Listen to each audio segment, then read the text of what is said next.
Good evening, everyone. Thank you for tuning in. I will call to order the August 6, 2020 council meeting to order. This evening, we are happy to have Pastor Bob Brubaker from Christ Community Presbyterian Church. Pastor, I'll turn it over to you for the invocation, followed by the Pledge of Allegiance. Let us pray.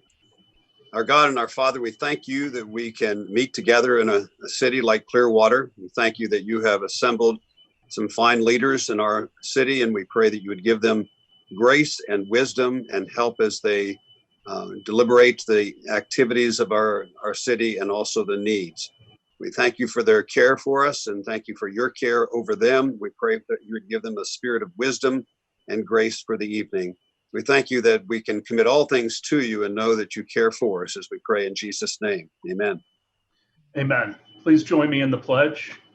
I pledge allegiance to the flag of the United States of America and to the republic for which it stands, one nation, under God, indivisible, with liberty and justice for all.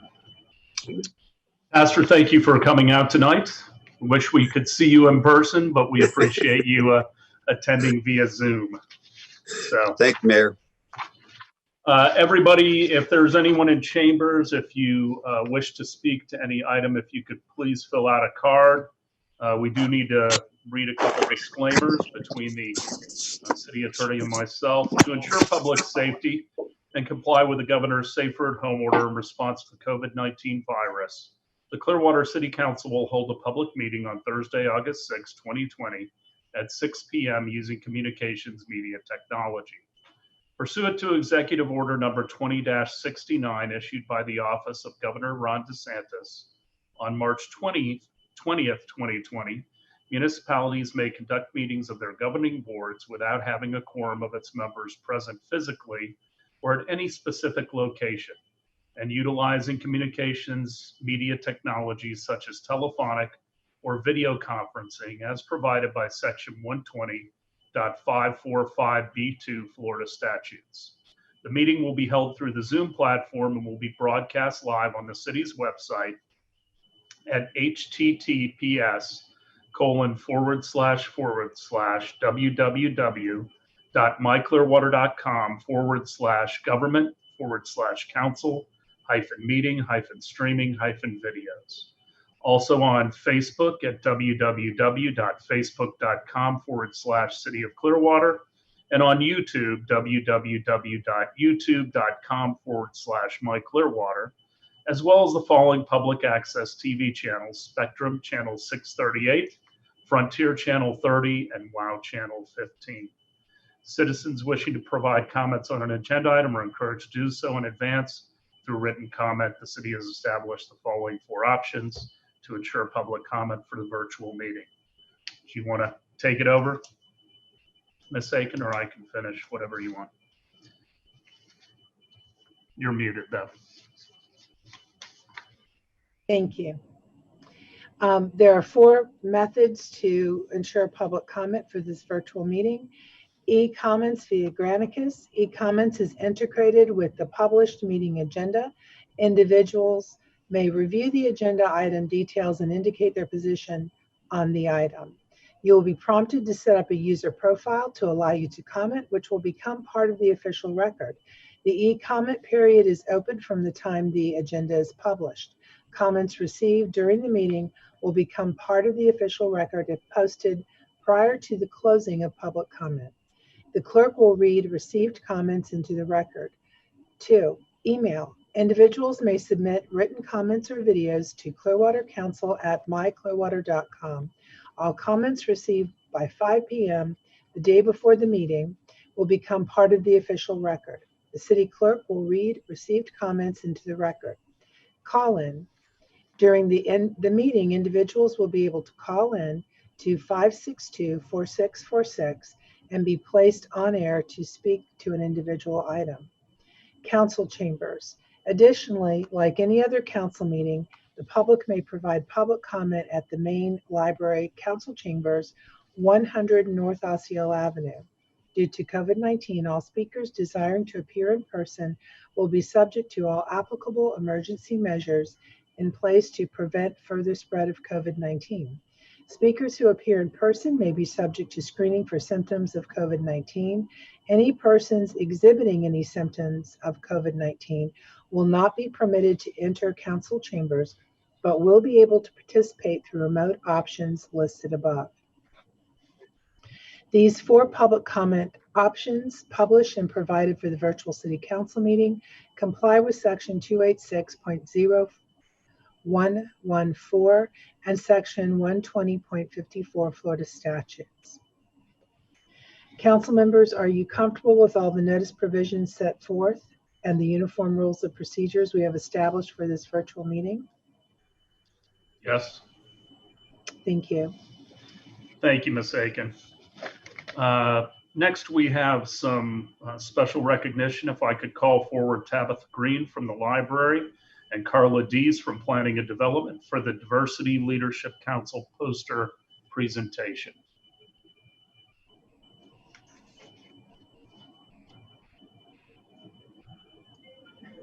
Good evening. Good evening. My name is Tabitha Green, and this is Carla Dees. We represent the city's Diversity Leadership Council. We're here today to present the city's 2020 poster contest winners.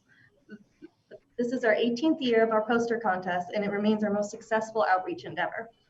Our goal is to help all participants understand the meaning of diversity and celebrate it in their everyday lives.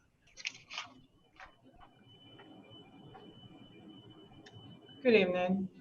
Each year, this contest is open to the City of Clearwater Parks and Recreation summer camp participants who learn diversity as a part of their activity programs. The competition gets tougher every year, making it more difficult to choose the winners. But as you will see, it's clear in the results that the kids understand the importance of diversity. We would like to present to you the 2020 poster contest winners.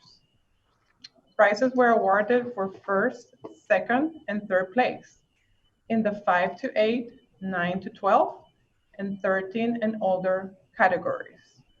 We also chose overall grand prize winners that we'll announce in a moment. So first, let's recognize our place winners and their artwork.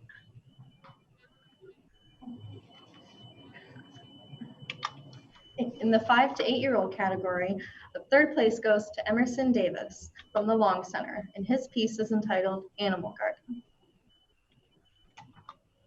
Second place goes to Jaxon Schaub, age 8, from the Countryside Recreation Center. He names his work Color Chain and tells us to follow the color chain to have a great day. First place goes to Lennon Varela, age 7, from the Countryside Recreation Center. Lennon's image is entitled Hamland. With their description, it takes a village to get everything running smooth. And now for the 9 to 12-year-old category. Third place goes to Lia Karabinos, age 12, from the Morningside Recreation Center. Lia's image is entitled We All Matter. Second place goes to Nala Mouse, age 12, from the Ross Norton Recreation Center. Nala's image is entitled Equality and Diversity, Different but the Same. And this year's first place winner goes to Zaina Hussein, age 10, from the Long Center. Zaina's image is entitled The World is Better with Different People.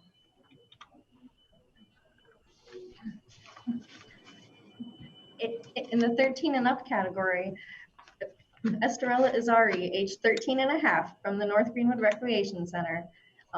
And her piece is entitled Discrimination Between Sexualities. And our second place goes to Latoya Mitchell. She's from the North Greenwood Recreation Center, and Latoya's image is entitled Bubble Boy. And first place goes to Michelle Chery, age 17, also from the North Greenwood Recreation Center.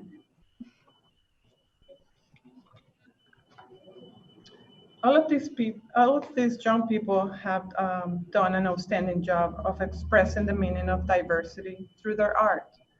Each year we select 2 runners-up and 1 grand prize winner. who receives a gift card and an additional ribbon. For third place, grand prize goes to Lennon Barella, age 7, from the Countryside Recreation Center. For second place, grand prize goes to Michelle Chery, age 17, from the North Greenwood Recreation Center.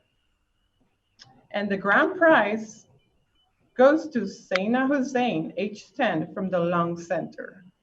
Great job to all the participants, and congratulations to all our winners. Yes, congratulations to all the winners, Ms. Dees, Ms. Green. We appreciate your leadership in this. And it's shame because normally the kids are in chambers and we get to actually see and celebrate all their work. But we appreciate them participating this year, and we hope that we get to see everybody next year. So thank you both. Thank you. Yes, thank you. Now I would ask if there are any amendments to the minutes of the July 16th, 2020 meeting. Move approval of the minutes as submitted. Second. All in favor? Aye. Opposed? Unanimous. At this time, I'd ask if there are any citizens to be heard. Members of the public are invited to speak on any item that does not appear on the agenda. Please step to the podium and state your name for the public record. You have 3 minutes to speak on any subject that is not on the agenda. There shall be no dialogue between the person speaking and the podium and the city council until the speaker has completed all their comments. Good evening. Good evening. My name is Michael Cordham, and many of you have met me recently and are seeing some of the emails that I've corresponded to you all through groups of residents who frequent the dog park at Crest Lake Park. You've seen the safety issues we've identified about the changes and some of the other various issues that we have. So I don't want to rehash those. There was a recent email this morning which identified or illustrated another one of the problems that we have talked about, and it was just a perfect example of what's going on and why it causes a problem to the park and the changes. But one thing that I was asked to come to this today and present to you was to hopefully identify to you and clarify to you what the dynamics of the park is and how people use the park. On any given evening, there's each of the dog runs, there's 15 to 30 people and almost the same complement of dogs. The parks had been each of them had a large area of green grass or ground cover where some of the weeds are growing over, but primarily grass, large areas where the dogs run around in circles, chase each other. Owners can get out there and toss balls, frisbees, etc. You've seen it on TV. If you don't have a dog, you've seen it. But the main idea about this is they have the stable ground of grass that they all play on. Even the dirt is more stable. The change to the park now, taking out much of the grass, our ground cover, and put in huge amounts of bark mulch, excuse me. Okay, you just haven't done it around the edges. You've done that. You've increased the size of that, closed in the center portions, but also onto the new, not the original plan, the new design. You've made little islands of grass here and there, separated by bark mulch too. So the clear areas to run, to play, for people to stand around are become smaller and smaller and smaller. This creates dangerous habitat for the dogs as well as the people. There's a small area where you walk in, a 3-foot little sidewalk, maybe 10 feet long, and a bench.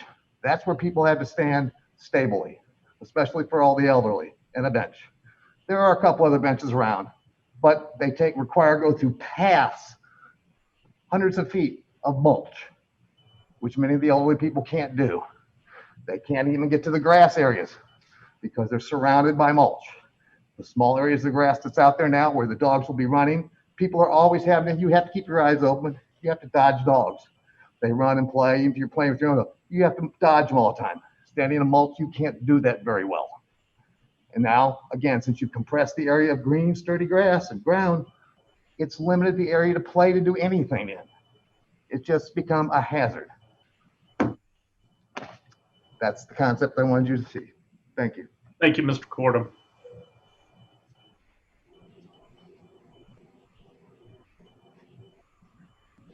Anyone else for citizens to be heard? Call. I have two comments. First Okay. one is from Ann Jessup. I would like to ask the council to consider revising the city code regarding RV parking. Boats under 20 feet are permissible in driveways, yet small campers are not. With Florida considered the most RV-friendly state in the U.S. and COVID driving RV sales to very high levels, it stands to reason that individuals should be allowed to park their campers conveniently in their driveways under the same guidelines as watercraft. Thank you for your consideration. The second comment is from Robin Wren. Hello, Mr. Horn. I want to thank you in advance for taking time to read this email. I know how tremendously busy you are. I just wanted to know that I have respected you as an individual, professional, and a leader in Clearwater for many, many years, and I think you have done tremendous good for this city. I just want to express my deepest gratitude to you for all the hard work you have done for this city over the years, and share with you that your forthcoming retirement will be a loss to the city. Things change, and new generations come into leadership, and we can only hope they continue to think forward and care about this geographic space and the people who live here as much as you have. As we just celebrated our 100th anniversary, I think many residents are taking special pride in our city. We have grown so much and yet continue to feel like a small town for those of us who live here full time. For the past years, residents, city council, and you have been good stewards of the land, the waterways, the aquifers, the beaches, and natural areas, and also good stewards and servants towards our fellow residents. I only hope that this continues into the future, and thank you, Mr. Horn, for the foundation you have laid during your time here serving the residents of Clearwater. I would agree with those comments, Ms. Wren. Thank you. And back to the library. I'm Mr. Haluba, and occasionally I aggravate Frank Hibbard. But I do believe, actually, that he deserves a compliment. Mr. Hibbard, I agree with you on your position that the library and city hall development should be separate. I couldn't even sit through the entire work session from the other day. It was just way too arduous, and there was too much spin, too many meaningless buzz terms, especially from you, Mr. Delk. I think my favorite one from you is decision timing impacts. Must have a little wheel you spin and it matches words up or something. As I fast forwarded near the end, I was struck by Ms. Beckman's statement that there was no significant movement on that issue. I absolutely, sincerely believe that a city hall decision and moving forward should be given top priority over many of these other money spending issues. Priority over the library, priority over Imagine Clearwater, priority over Coachman Park development, priority over throwing money at downtown and quote unquote downtown development, but especially this boutique amphitheater, which is not going to happen anyway. And I would, make a suggestion, Mr. Hibbard, if you want to have a nice jazz holiday, may I suggest Jazz Fest in New Orleans? Thank you, Mr. Haluba. Anyone else at the library to speak? I understand that we had somebody on the line who we lost who would like to pull consent item 7.6. But other than 7.6, do I have approval for consent items 7.1 through 7.5 and 7.7 through 7.13? Yes. So moved. Second. All in favor? Aye. Aye. Opposed? Mark, you are allowed to make a motion. Yeah. You can't jump in there. All right. Item 7.6. Thank you, Mayor. Ratify and confirm a memorandum of agreement between Rob Walteri as Sheriff of the Pinellas County Board Sheriff, the City of St. Petersburg Police Department, the City Clearwater Police Department, and the City of Pinellas Park Police Department to create a use of deadly force investigative task force and authorize the appropriate officials to execute site. Chief Slaughter. Chief Daniel Slaughter, Police Department. Good evening, Mayor and Council. This is an effort for us to ensure impartiality and increase transparency in the criminal investigation involving an officer-involved shooting. Currently, officer-involved shootings involve two separate criminal investigations investigated by the Office of the State Attorney, and at this particular time, prior to this agreement, the involved agency. This MOU between the Clearwater Police Department, the Pinellas County Sheriff's Department, St. Petersburg Police Department, and the Pinellas Park Police Department.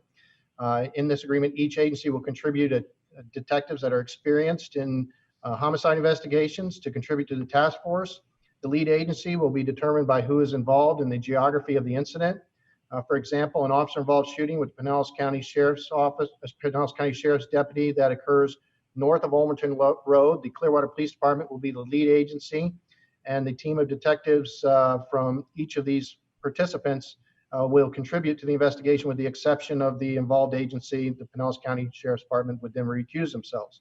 In turn, the officer-involved shooting involving a Clearwater police officer that occurs in the city of Clearwater, the Pinellas County Sheriff's Department would be the lead agency, and the CPD, the Clearwater Police Department detectives, would then be recused from that team. In the past, each agency would conduct their own criminal investigation of their own personnel. The involved agency will no longer investigation. The state attorney's office will still conduct a separate and independent criminal investigation, and each agency is still responsible for conducting the administrative investigation to determine if there were any policy violations. Each agency will pay their employee costs, and the lead agency will pay the ancillary costs, the forensics, the transcripts, and such. And I'd be more than happy to try to answer any questions. Any questions for the chief? Ms. Costelli, did we get that caller back? Ms. Grigley, is that who's calling in for this? Okay. Good evening, Ms. Grigley. How are you? I'm well, thank you. Good evening, Mayor Hibbard and the Council of City of Clearwater. I'm calling in about item 7.6. And while I am absolutely encouraged by this item to see that there's an investigative task force that's being put in place, I did have a couple of questions as the memorandum was a little kludgy to read. I don't seem to take from that memorandum that there's any outside agencies that are be part of that task force or residents. And if that's correct, I just have a simple suggestion that perhaps including and training some residents in this specific task force would be, would position this task force a little bit better to be accepted by the community and et cetera. So if you could just expand on who is included in that task force, because as I read, it's only detectives. And is there any external agency that's included for oversight or thoughts around if residents could be involved? Chief, you want to answer those questions? Sure.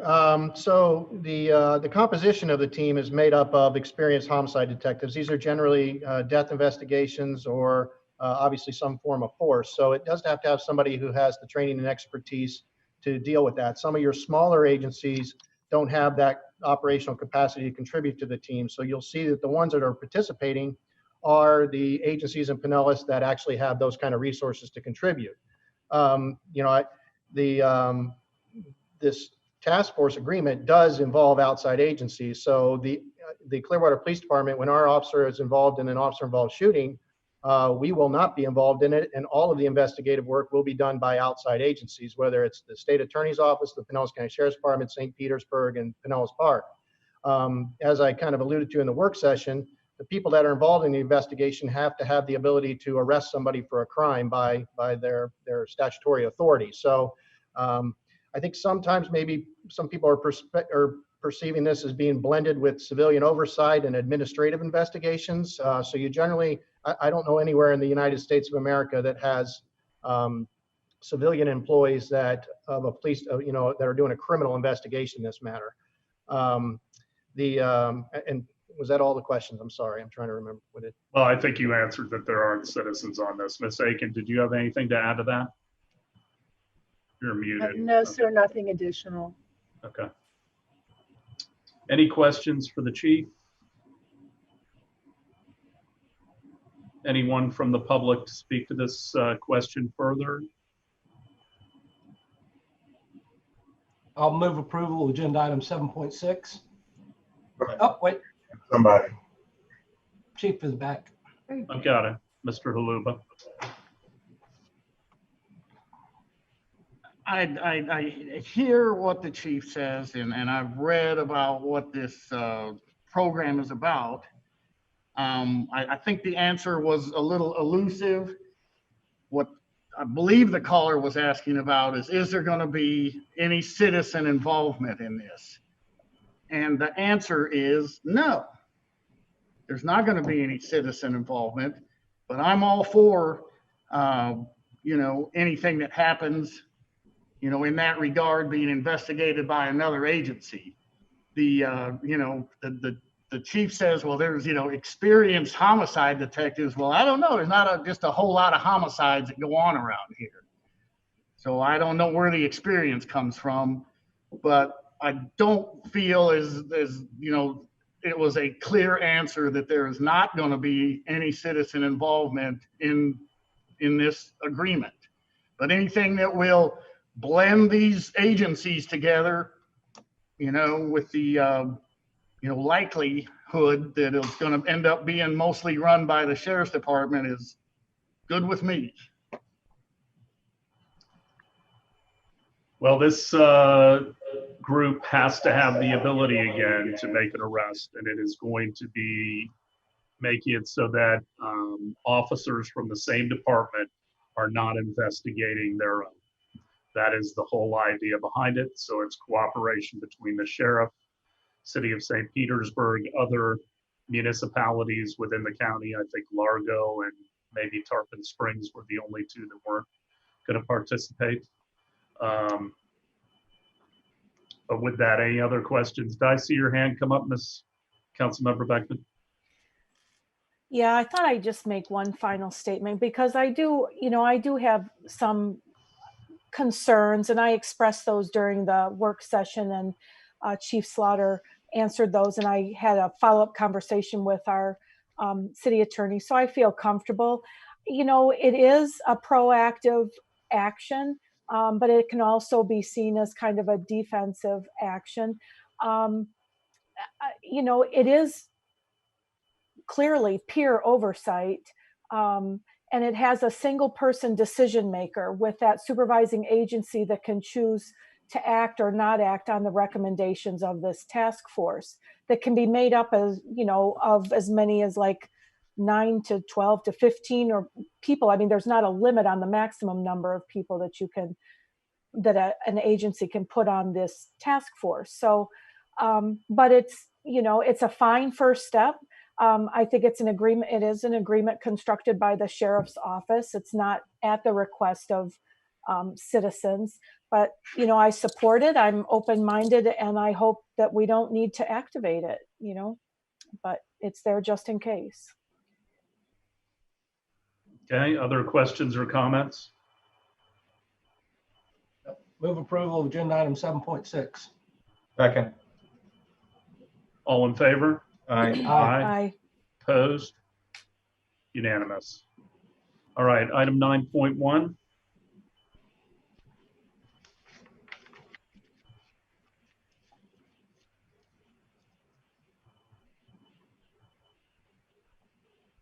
Ms. Aiken, you're muted. Sorry, I thought I clicked the button. Ordinance number 9367-20, an ordinance of the City of Clearwater, Florida, amending the future land use element of the comprehensive plan of the city to designate the land use for certain real properties located on the east side of US Highway 19 North, approximately 1,315 feet north of Sunset Point Road, whose post office addresses are 24323 and 24479 US Highway 19 North, all in Clearwater, Florida 33763, upon annexation in upon annexation into the City of Clearwater as US 19 Corridor, US 19C, and Preservation P, providing an effective date.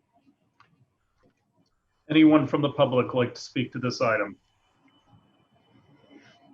Any questions? I move that we adopt ordinance 9367-20 on second reading. Second. All in favor? Aye. Aye. Opposed? Unanimous. 9.2. Ordinance number 9368-20, an ordinance of the City of Clearwater, Florida, amending the zoning atlas of the city by zoning certain real properties located on the east side of US Highway 19 North, approximately 1,315 feet north of Sunset Point Road, whose post office addresses are 24323 and 24479 US Highway 19 North, all in Clearwater, Florida 33763, upon annexation into the City of Clearwater as US 19, and Preservation P, providing an effective date. Anyone from the public to speak to items 9368-20? I move motion. that we adopt ordinance 9368-20 on second reading. Second. All in favor? Aye. Aye. Opposed? Unanimous. Item 9.3. Ordinance number 9387-20, an ordinance of the City of Clearwater, Florida, making amendments to the Community Development Code by amending Section 3-1202G to allow the comprehensive landscaping program to be utilized in the US 19 district, amending Section 3-1401C to require city engineer approval for methodology of parking demand study, amending Section 3-2103 to permit certain temporary uses within the US 19 district where previously none were permitted, and to allow all detached dwellings and duplexes to have garage, yard, or estate sales, amending Appendix B, Section B-103 to provide additional descriptions of development standards within the appendix, renaming and amending Appendix B, Section B-104 to clarify exemptions for improvement, remodel, or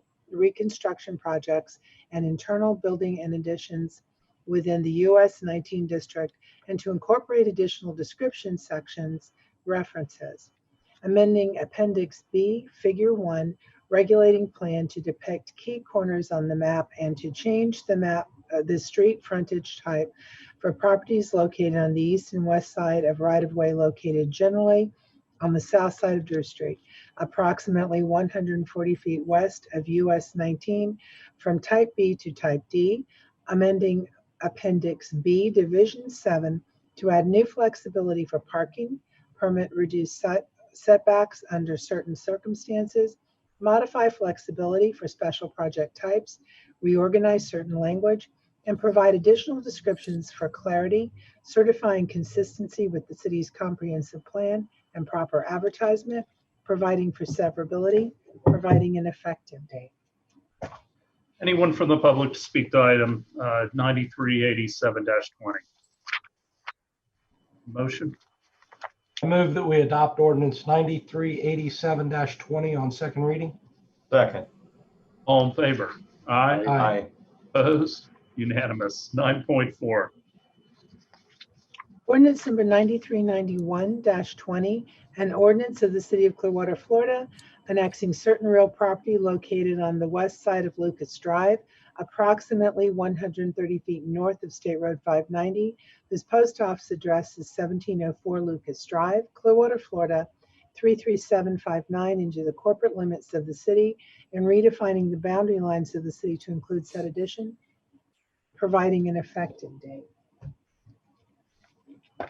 Anyone from the public to speak to this item?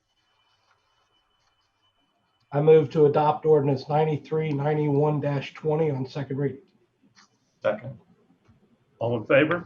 Aye. Aye. Opposed? Unanimous. 9.5. Ordinance number 9392-20, an ordinance of the City of Clearwater, Florida, amending the future land use element of the comprehensive plan of the city to designate the land use for certain real property located on the west side of Lucas Drive, approximately 130 feet north of State Road 590. This post office address is 1704 Lucas Drive, Clearwater, Florida 33759, upon annexation into the City of Clearwater as residential low, RL, providing an effective date. Anyone from the public to speak to item 9.5? I move that we adopt ordinance 9392-20 on second reading. Second. All in favor? Aye. Aye. Opposed? Unanimous. 9.6. Ordinance number 9393-20, an ordinance of the City of Clearwater, Florida, amending the zoning atlas of the city by zoning certain real property located on the west side of Lucas Drive, approximately 130 feet north of State Road 590, whose post office address is 1704 Lucas Drive, Clearwater, Florida 33759, upon annexation into the City of Clearwater as low medium density residential, LMDR, providing an effective date. Anyone from the public to speak to this item? I move that we adopt ordinance 9393-20 on second reading. Second. All in favor? Aye. Opposed? Unanimous. 10.1. Approve an agreement with Exxon Enterprise, Inc. of Scottsdale, Arizona, in the amount of $2,217,407 for the 5-year period from August 6th, 2020 through August 5th, 2025,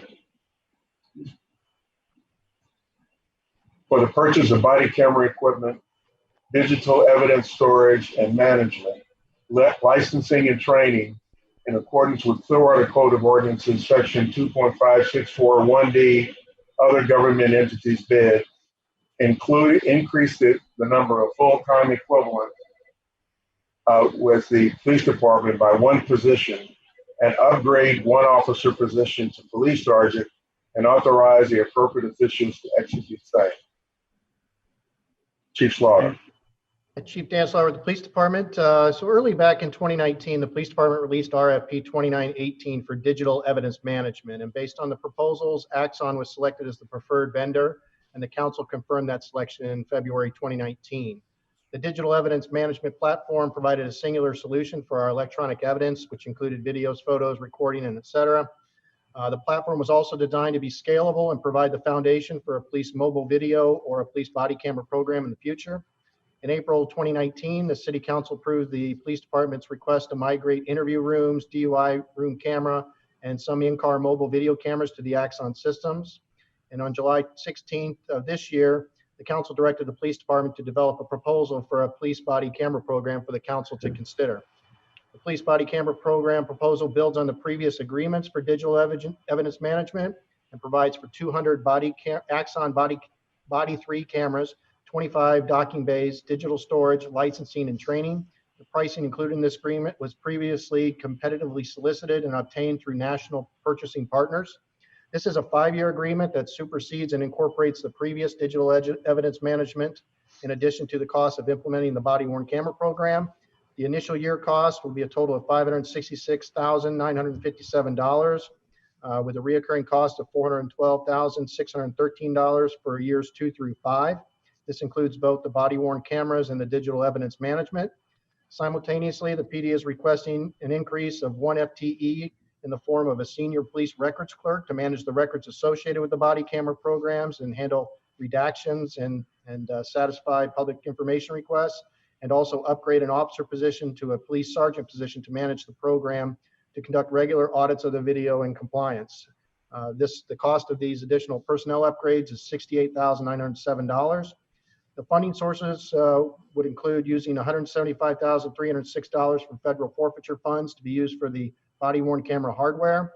The remaining $415,157 would be covered using available dollars in the general fund and general fund reserves and the general framework discussed on the July 28th special budget work session. I'll be more than happy to answer any questions. Any questions for the chief at this time? Councilmember Hamilton. Just one. It seems, and you know this equipment much better than I. We only need 25 docking stations to charge 200 cameras. It seems like we should have more docking stations than that. But if that's all it takes. I think those docking stations are for the station, but they also have individual ones that the officers will be able to use themselves so that they can dock at their house. So there'll be multiple docking, but we have to have some at the station for uploads and charging and all that kind of stuff. So That answers that question. Thank you. Other questions from the council? We do have a caller, Ms. Grigley. Yes. Yes, this is one of the items on the agenda tonight that I am very excited about and encouraged. I think it's a great move in the right direction. And I'm hoping that, and I apologize in advance if this has already been discussed in workshops and work sessions, but I'm hoping that it's not the last time that we talk about these body cameras. I think that it's important to further expand on the policies of use, like making sure that the officers are using this equipment that the city is investing in to make sure that we get an appropriate ROI. And what are the policies that are put in place to make sure that if they're not using it, that they're then told or reprimanded that they must in the future. So I'm encouraged. I support this 100%, and I'm happy that it's an agenda item, and I hope it's approved. Thank you, Ms. Grigley. Do you want to comment on that, Chief? I know that if a weapon is pulled, these automatically go off, correct? Well, yeah, I would say that 100% in agreement with Mr. Grigley. Part of the reasons for having the upgrade of the officer to the sergeant's position is to provide a system of auditing. One of the other functionalities and the reason why this system is attractive to us is that it integrates with our CAD system, and the digital evidence management kind of mirrors up. So we will see if officers if they go on calls and there's not a upload corresponding with that. So we're able to address those issues. Now, I do think, and I think the public needs to be this is going to take time to implement this thing perfectly. I'm not going to put a camera on a guy in 2 months and all of a sudden he's not going to forget to turn it on once in a while. We're going to have a couple incidences and we're going to have to deal with that, as she stated. And we have very clear policies. I mean, policies are something more operationally that we would deal with outside of this forum, but we'll have very clear policies on how we will have a progressive system for dealing with non-compliance. But one of the key points of having that supervisor is so that he can do those audits and checks and make sure that other supervisors are taking an active role. We've already talked internally, and we're already prepared for this, and we're moving forward and embracing it. We're not resisting it. We're embracing it. We're going to use these videos like an offensive coordinator with their offensive line to get better and do a better job. So I think we're excited about it. And to the mayor's point, there is many auto activations that are important to us. Right out with this technology, with the firearm or the taser being removed from the holster and activated, the camera will automatically go off if the officer had not turned it on.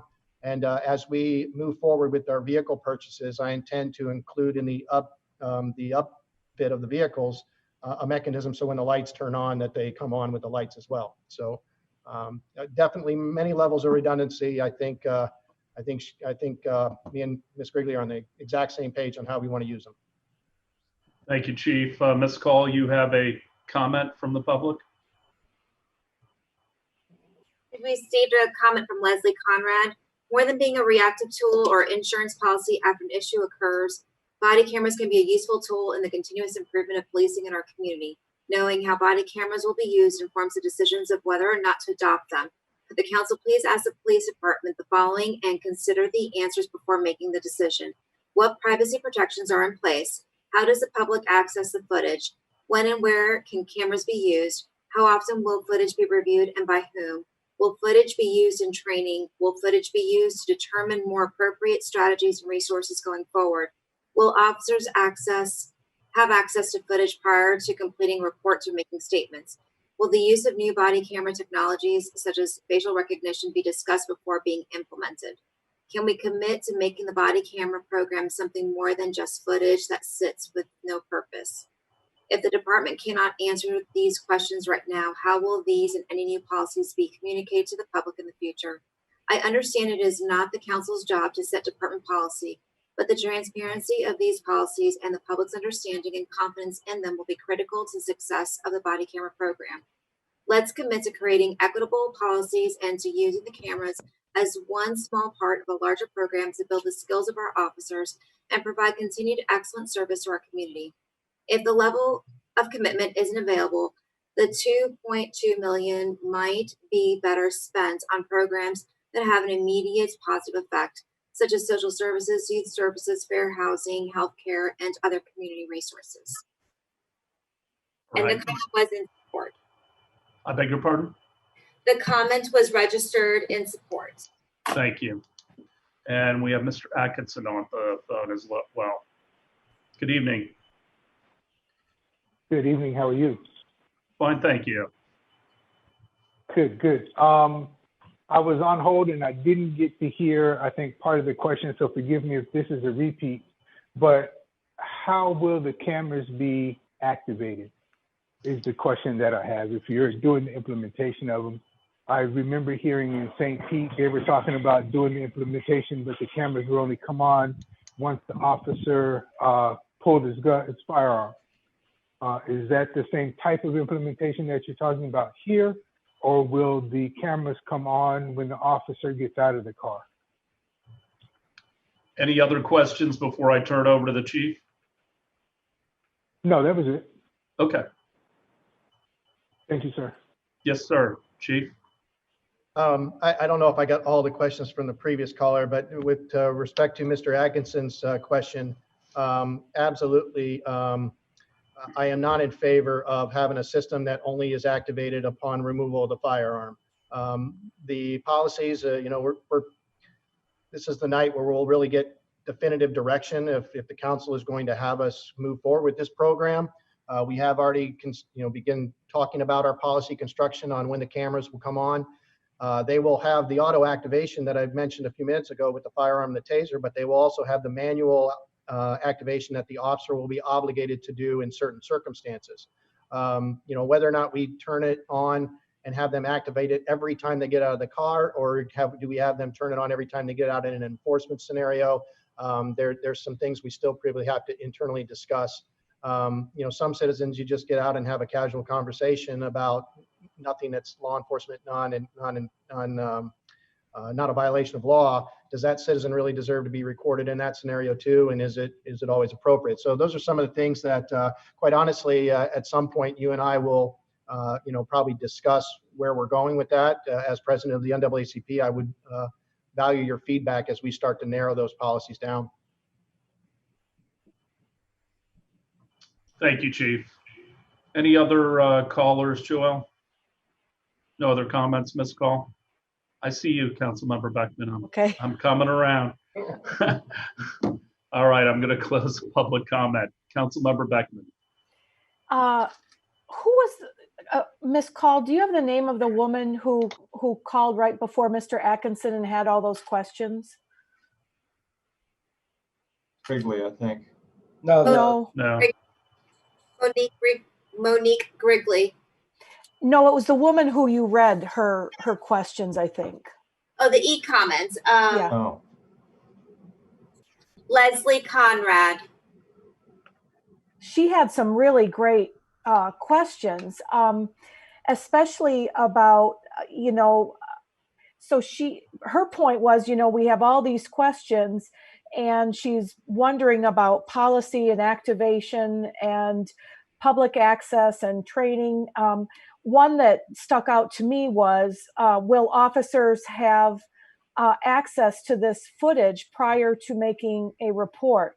And I was wondering if Chief Slaughter could comment on that. And then I have one other question. Chief? Yeah, when it comes to reviewing video footage, I would not object to officers reviewing video footage while they're writing their reports. I think it's no different than reviewing any other item of evidence. I know even as I came up through the ranks, we would have CADS notes. I would use those to get the specific times that things occurred, because as things are evolving quickly, you can't always write everything down and take notes. So I think in certain circumstances now, if it was a case involving an administrative issue with an employee and an officer involved shooting or something of that nature, that's going to be a different scenario. Okay, I understand that nuance of those things. And that brings me to my second point, and I think I brought this up the first time we talked about the cameras, which I'm in favor of. And I was glad that Ms. Conrad made a statement at the end of all of her very valid questions, she did say that she was in favor of them. But I think it's so important to have in place a plan to inform our residents of how this is going to be rolled out and what the expectations are and what the policies are. I think educating, your police force and having a learning curve is certainly understandable. But also, I think in tandem with that, we have to educate our residents as these are the type of body cameras we have. These are how we're expecting to use them. And this is what you can expect on, the receiving end of these things. And then one other thing, if an officer goes to a call, and like you said, there's nothing, particularly stressful, I don't know how to say it, going on or threatening, and then something shifts and they feel like this might be something worth recording.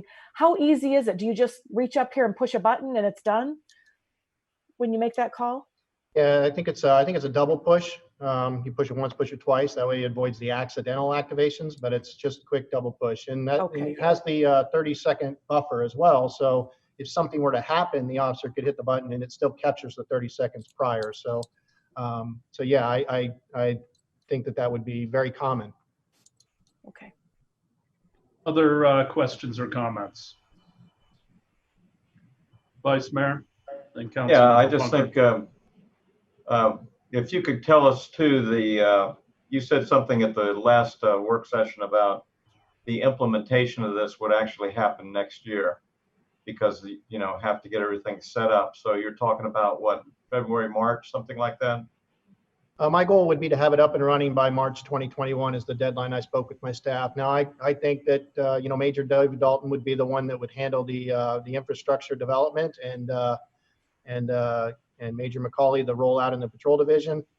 I'm pretty confident that they'll probably exceed that deadline and have it in place sooner than that. But we want to have some ability to have some scenario-based training with these officers and let them, have some roles where they get used and start developing the muscle memory to turn it on.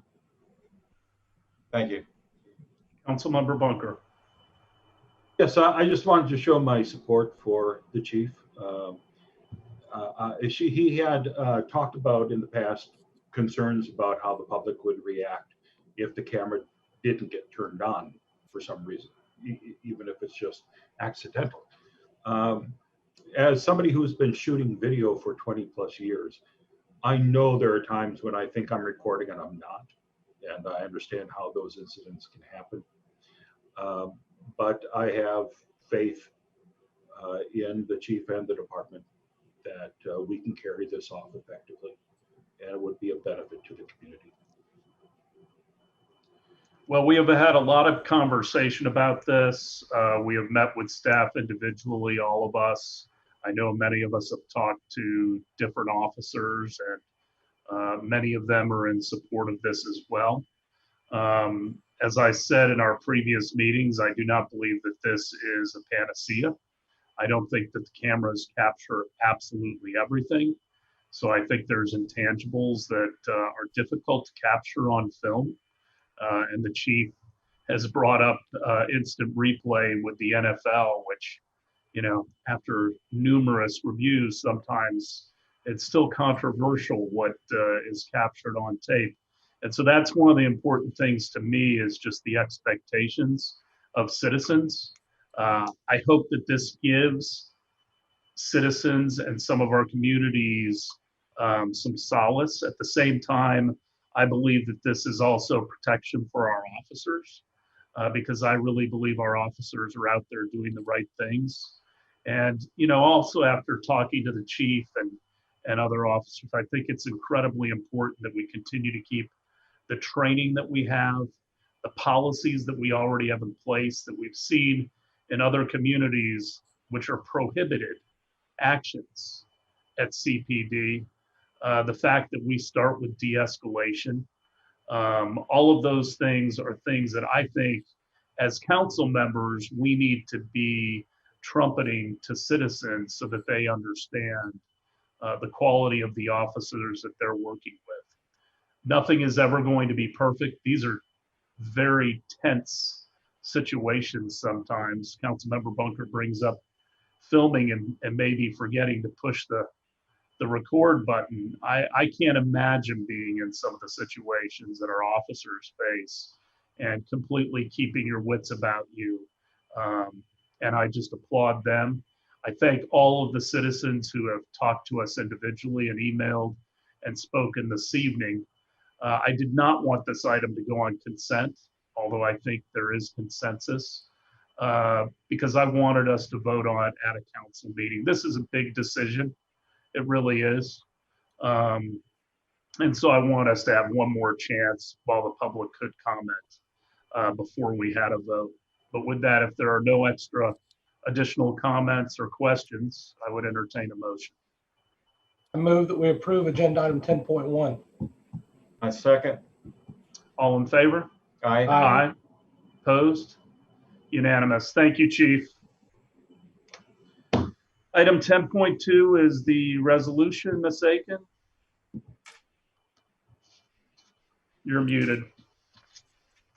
All right. Thank you. Yes, ma'am. This is Resolution 20-36, confirmation of COVID-19 emergency proclamation, August 6, 2020. A resolution of the City of Clearwater, Florida, confirming declaration of a state of emergency, providing an effective date. Any questions for council? This is confirming previous proclamations. Any questions? This is becoming routine. Groundhog Day. So do I have a motion? Move to adopt resolution 20-36. Second. And I would ask for public comment, but I'm told there's no public left. All in favor? Aye. Aye. Opposed? Unanimous. Item 10.3. This is the main library first floor discussion that you all wanted to continue from the work session. And so Mr. It's all yours. So hopefully everybody had a chance to look at the plans a little more closely. I don't think everybody had them the other day. Mr. Delk. Yes, Mayor. Michael Delk, Assistant City Manager. First of all, I'd like to thank you all for the what I believe was a very good discussion yesterday with regard to how we're going to proceed. So greatly appreciate that and the direction that you were able to give us.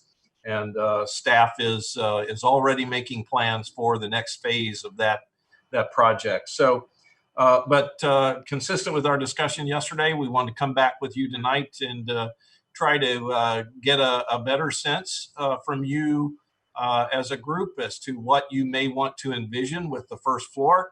I think from a construction timing and design, we're really in a pretty good place overall with our project in order to keep things moving on course and on speed right now. So if we need to take a look at that first floor, we're well positioned to do that. Catherine Corcoran and the library director are prepared tonight to kind of walk you through the current set of renderings and plans, the ideas for the first floor. What I would ask is that, as I have often done, is to not try to get too deeply into the individual specifics of design, because we've got an outstanding team in our construction and design team, Stentech and Skanska, who can really create a very attractive outcome based on your vision. So what we would like is some general consensus from you. If you want to make changes in the first floor of the library, what are the kind of uses and activities that you want to govern the impact of that space? And the last thing I'll say about that is that as we take that back to the office and we go to work on it with our consultant team and with the library director, you know, we will have to assess the impacts and the operational impacts based on your direction as well. And certainly we will vet all of that with you later on once we fully understand how that's going to look and work. So with that, I'll leave it to your discretion. Staff is prepared to walk you through the first floor concept as it exists today. Well, why don't we go ahead and go through it, and then we can go to questions from council. Thank you. My name is Jennifer Obermeyer, Library Director, and I'll just give you a brief overview of how we got here. Back, I don't know, what, 2015 or so, ULI recommended that the main library be activated, more active than it is. It's an older library, it's about 18 years old, and it was built more as a traditional library. And libraries, especially public libraries, have changed so much over the years. We've really become a community hub, a gathering place where people can come, collaborate, you know, more hands-on activities. We're very program focused right now. And, you know, and have areas where people, small groups can meet and you know, work together. We still offer our traditional services like, you know, checking out physical materials and whatnot, but we really, a modern library really needs to be more flexible and more have places where people can really gather and collaborate and whatnot. So in 2017, we hired Williamson Dakar to do a feasibility study, and we met with many stakeholders, library staff, our foundation, our friends, our advisory board, and then we also participated in all the public Imagine Clearwater public meetings. And all the feedback has been positive, very supportive. So I'm happy with what Williamson Dakar designed, and I hope you are too. And with that, I will turn it over to Kat Kokorin, and she will walk you through the design plan and some renderings. Thank you, Ms. Obermeyer. Good evening, Council. I'm Catherine Corcoran. You can call me Kat. I'm Senior Landscape Architect for the Engineering Department, and I'm serving as Project Manager for the main library renovations as part of Imagine Clearwater. We're going to get some images loaded up for you if you give us just a moment.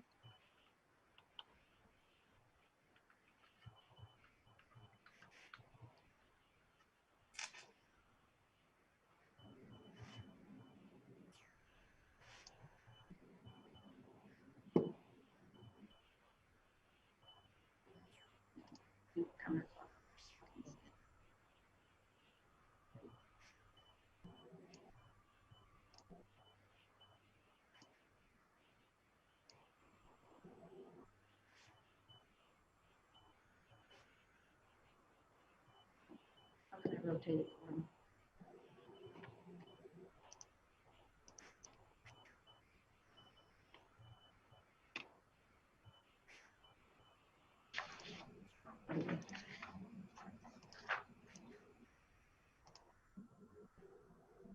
I'm getting dizzy. Sorry. I assume that you can all see this clearly. Yes. And are you able to see the cursor moving around when I move it in a circle? Yes. Perfect. So on the screen, you can see this is the floor plan for the library renovations. And the three goals for our design priorities included modernizing the library space, like Jen mentioned, to accommodate the way that future library patrons want to use libraries, connecting the library more thoroughly to the park space as we activate that through Imagine Clearwater, and segregating these use spaces from each other and the library so that they can be used independently, so that library staff does not have to be present for some of these active use spaces to function. And on the floor plan, if you'll follow my cursor, right here you can see this is a gallery space, and you can see that it has two exterior entrance points, as well as a connection point to the library. It also has its own restroom, so this will allow it to function very well for small events, you know, art gallery hosting activities in the evening or morning or weekend hours when library staff is not able or doesn't need to be present. And then we'll move over to the largest conference room, which is right here. This is where current council chambers sits, but we'll be removing the wall that exists along this plane where my cursor is going back and forth. So it's a bigger space. We're also going to modernize it, going to provide a lot of upgrades to that. And to provide that independent functioning, we have a new renovated exterior access point right here, as well as a little bit to the north. So we have two ingress and egress points for safety. There is another access to the library point here, although during after hours meetings, This has a special kind of locking mechanism on it that requires sustained force to unlock. So if you just happen to bump against it while you're in there, it won't automatically allow you into the library, and an alarm will sound if that's activated. Through this new exterior, or it's not quite exterior, I'm sorry, new hallway access point, you'll still be able to access the restrooms anytime this meeting space is used. And we'll move on to the new cafe space. So where my cursor is right now is about where you see our existing cafe space. We're moving that just a little bit to the north, providing 2 exterior access points and this interior access point. During the library's open hours, patrons of this small cafe will be able to use the existing restrooms. For after hours events, one of the new restroom facilities planned for Imagine Clearwater will be roughly where I'm kind of floating in space over here down the hill. Okay, so you'll always have restroom facilities available.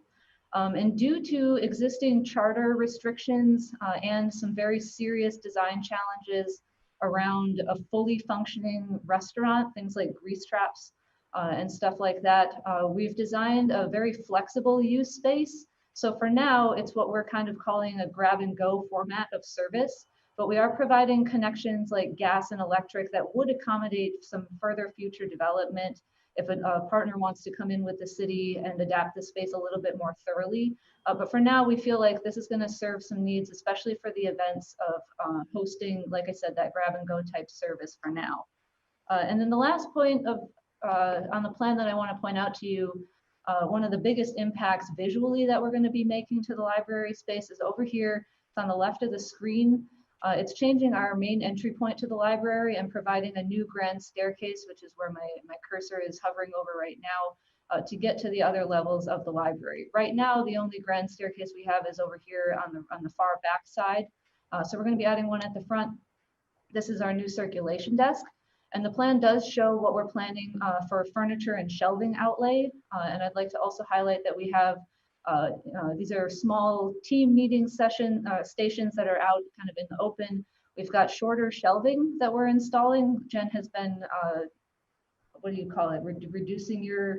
Reducing her collections in response to changing times. And these shorter shelving units will allow people in the library to have a more open view out to the park. And now with the changes that you guys approved last month, it'll look directly over to the amphitheater. And so I think the tallest shelf is 48 inches high, versus right now you can get rather lost in them and you can't see out the windows when you're in there. So this will provide a much more open, beautiful view to those spaces. And we have a couple of renderings that I'd like to walk you through. So you give me another second. Hope we don't make you dizzy this time.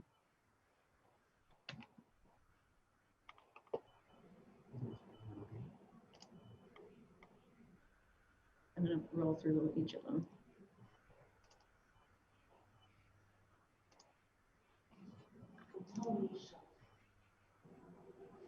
Yeah.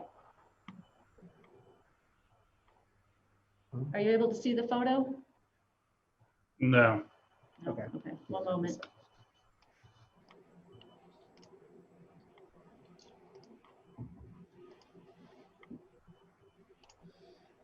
Yes. Now, okay, perfect. So this is one of the renderings that we have. And the first thing I'd like to point out, I did just talk about the shorter shelving. In this rendering, they're shorter than we are planning. So they'll probably be, the tallest one would on this woman be maybe shoulder height. And the tallest ones will be in the space furthest from the windows, and they will tier down as you get closer to the windows to provide that open view. So in this view, you can see we have seating areas. Here's the new circulation desk I showed you. This is the view that's going to be facing towards the amphitheater and the park, and they've roughly rendered the space outside the library. So here's a view. If you were to enter into the new main entrance and then grow probably 15 feet taller, this is looking at the circulation desk and then up towards the northeast corner of the library. These spaces where I'm hovering the cursor over are smaller group and team meeting rooms. We have conference rooms of different sizes that host as few as 4 and I believe as many as 10 or 12, aside from what's the existing council chambers, which is significantly larger. So we can accommodate collaborative use spaces for different size groups. And lastly, here's a view kind of from the center of the shelving areas, looking back towards the main entrance and our new grand staircase. And you can see the circulation desk there. And we are providing space below the first level of the grand staircase for readings or small performances and things like that. So with that, that's my last image for you. If you have any questions for me, I'll be happy to try to address them. Okay. Councilmember Hamilton, I think you had some distinct opinions. You want to lead off? You're muted. I mean, the drawings look great. I mean, for what we're going to do, I mean, you know, we're no, you know, City Hall's not going to be there. The library is going to be the library. I think it's fine. I'm not sure how much those smaller rooms that are set off to the side for, as you said, could be anywhere from 4 to 12 people. I'm not sure how much those rooms are going to get used, but you know, if over time it shows that they're not being used for much, we can repurpose that area, or a future council can repurpose that area. But other than that, you know, those drawings look good. And I guess, you know, if for the fact that we're leaving at the library, I think it looks pretty good. Thank you. Other comments, Vice Mayor? Yeah, I just now that I've got these drawings, this is what I remember seeing in the library and seeing it a year or so ago. So I don't have any changes I want to make on this. I think this has been vetted, and I think it's going to be great. It's going to open it up. I like the ceiling height change in it. That's going to give more volume, and also the chance, like you say, having a little performance and having some art down there will be great. This is the kind of thing that I think will really help that active edge, because now it'll open up right onto the Buff Walk, and I think it'll be something that'll be really a nice modification for our library. Other comments? Councilmember Bunker Beckman, Councilmember Beckman. I think it looks beautiful. I think it looks great. I'd love to work there, read there, meet with people there. I think it looks really nice. I would ask the librarian, though, I look at all that open seating that looks phenomenal. I'm wondering if she's going to shush people or if they can have like soft conversations as they sit in all those seats, you know? You want to address that? I will say that libraries are not quiet places anymore. Right. Of course, we don't allow loud, you know, talking. But a lot of people just want to sit and read. We have a lot of parents bring their children and read together in a soft voice. So I don't see that as an issue at all. Good. So, and Mr. Hamilton, I wanted to address your comment. We get requests all the time for small meeting room use, conference room. So that, and we didn't have that. We don't have that at all. We have one conference room in Maine right now. So that's why we added those extra rooms. So sounds good. Heavily used. I think it looks great. Obviously, we need to do some refreshing on the library, and as wonderful as Mr. Stern was, I don't care what you build. After time, you think you might want to change a couple things. You wish you'd done them a little differently the first go around, and I think this looks good, and I'm glad the council doesn't want to change direction. If we're not changing use, then I think we ought to leave it to the professionals. And I know that they have put a lot of time and effort into the layout and design. So if there's nothing else, we will move on. Thank you, Ms. Overmeyer. Thank you so much. Mr. Delk, anything else? We're in an excellent place. We have what we need, Mayor. Thank you. We didn't change a thing, Michael.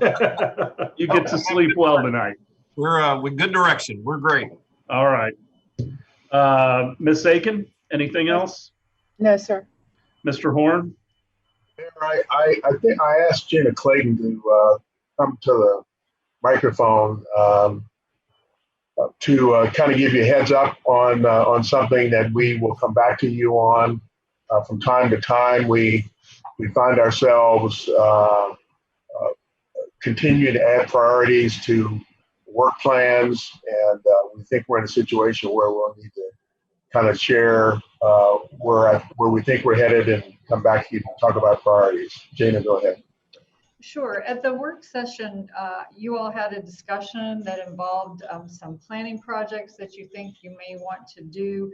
I think you had mentioned about making some changes to the density allowed in the downtown plan.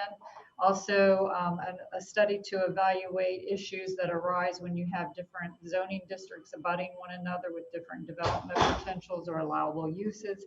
I think there may be some interest in looking at some uses that are allowed out on Clearwater Beach. And right now, none of these projects are in our work program, and we're gearing up to start some major initiatives here in the next month, and one next month, and then one in a couple of more months.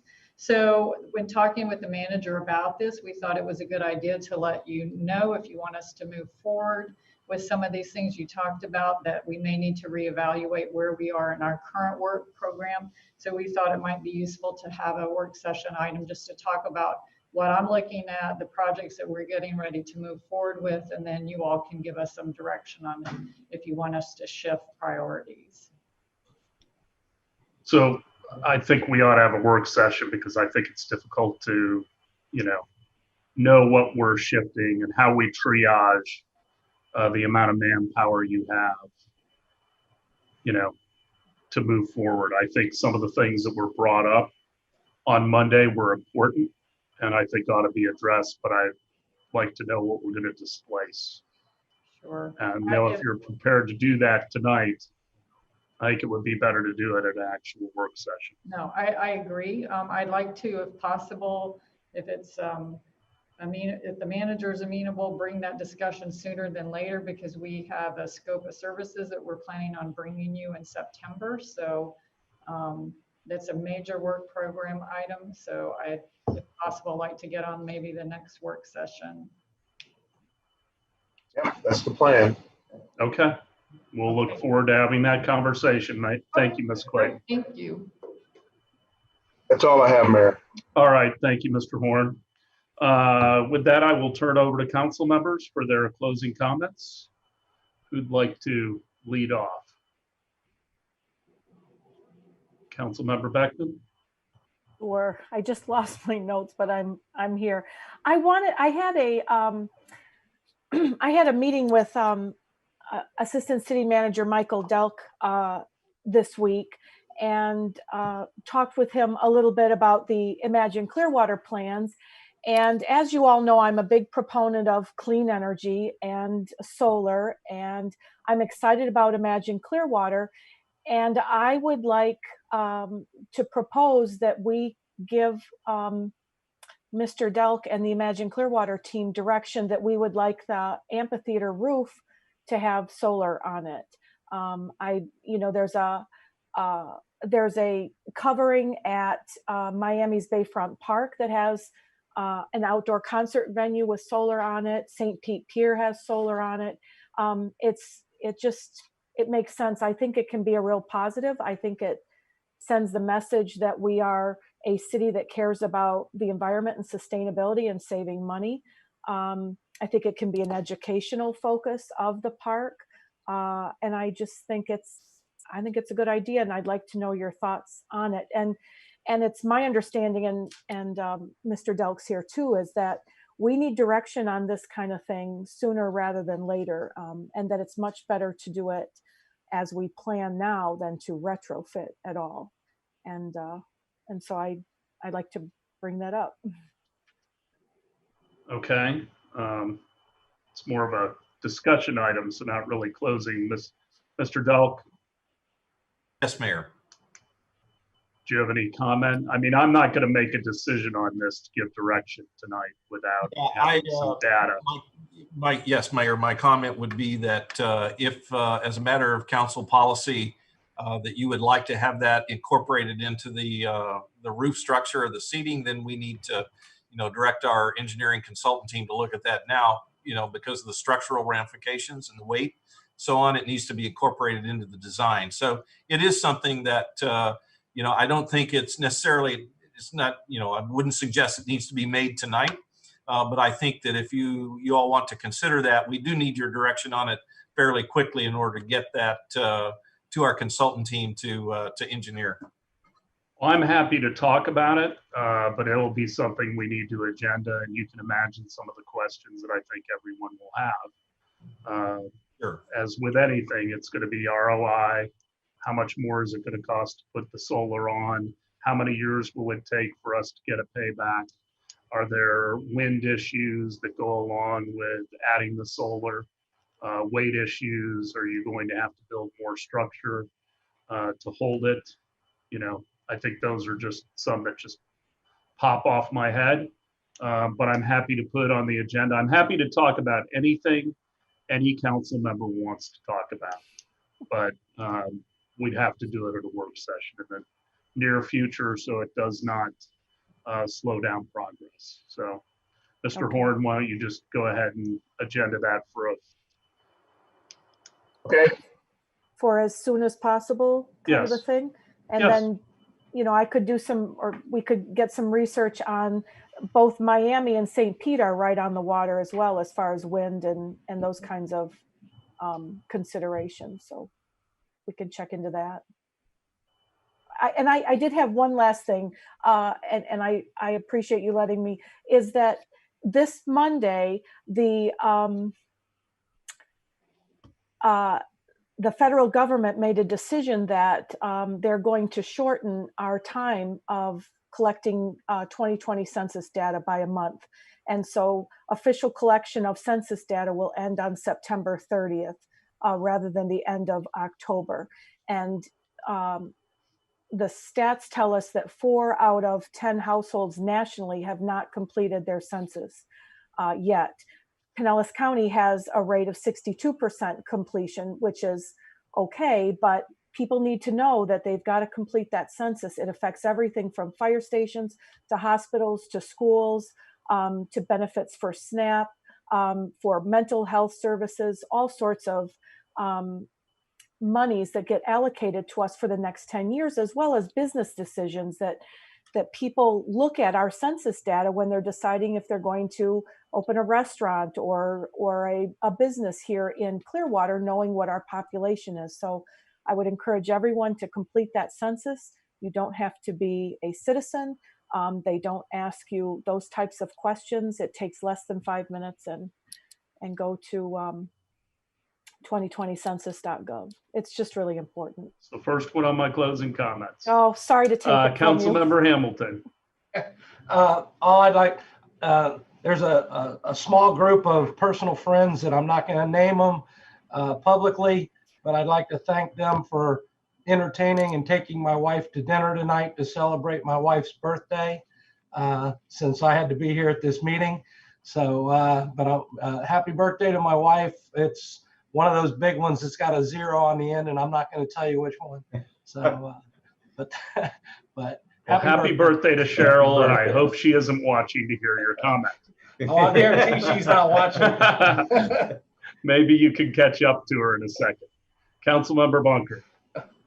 For anyone who was a fan of Scientology in the aftermath, Lia Karabinos' TV series, she and Mike Ritter are back with a podcast called Scientology Fair Game that's been on for a couple of weeks now.